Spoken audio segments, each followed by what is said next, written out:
নমস্কার, নববার্তা বাংলা নিউজে সবাইকে স্বাগত জানাই।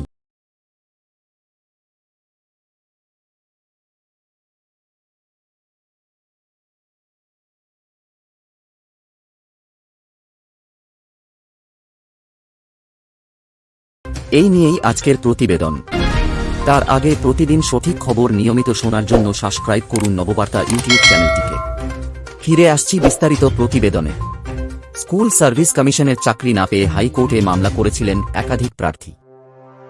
সেই মামলার ভিত্তিতেই গত বছর এপ্রিল মাসে 2016 সালের এসএসসি প্যানেল বাতিল হয় এবং প্রায় 26,000 শিক্ষক ও শিক্ষাকর্মী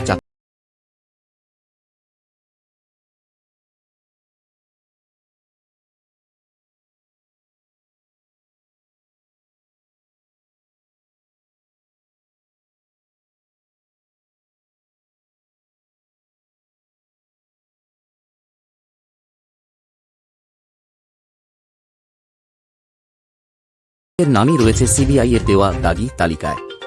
চাকরিহারা শিক্ষকদের দাবি, মামলাকারীদের অন্যতম লক্ষ্যে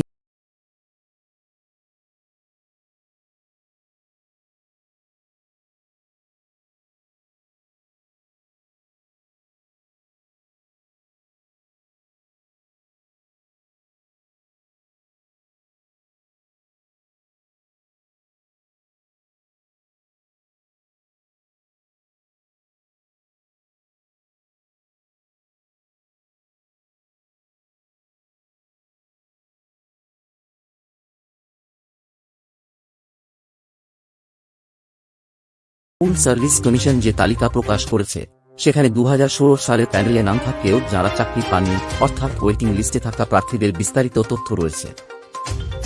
এই তালিকা অনুযায়ী ওয়েটিং লিস্টে থাকা দাগি শিক্ষক পদপ্রার্থীর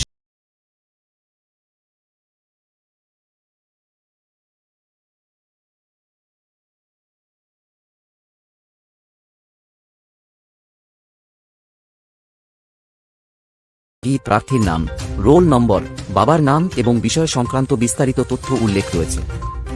চাকরিহারা গ্রুপসি কর্মী অমিত মণ্ডল বলেন, যাদের মামলার ভিত্তিতে পুরো প্যানেল বাতিল হল, তারাই তো এখন দাগির হিসেবে চিহ্নিত। লক্ষ্মী টুঙ্গা সহ একাধিক মামলাকারীর নাম এই তালিকায় রয়েছে।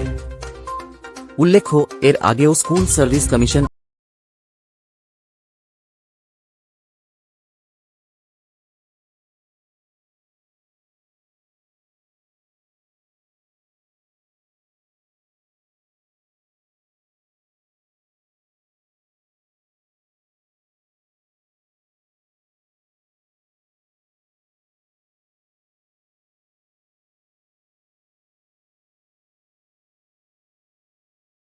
নববার্তা ইউটিউব চ্যানেলটিকে।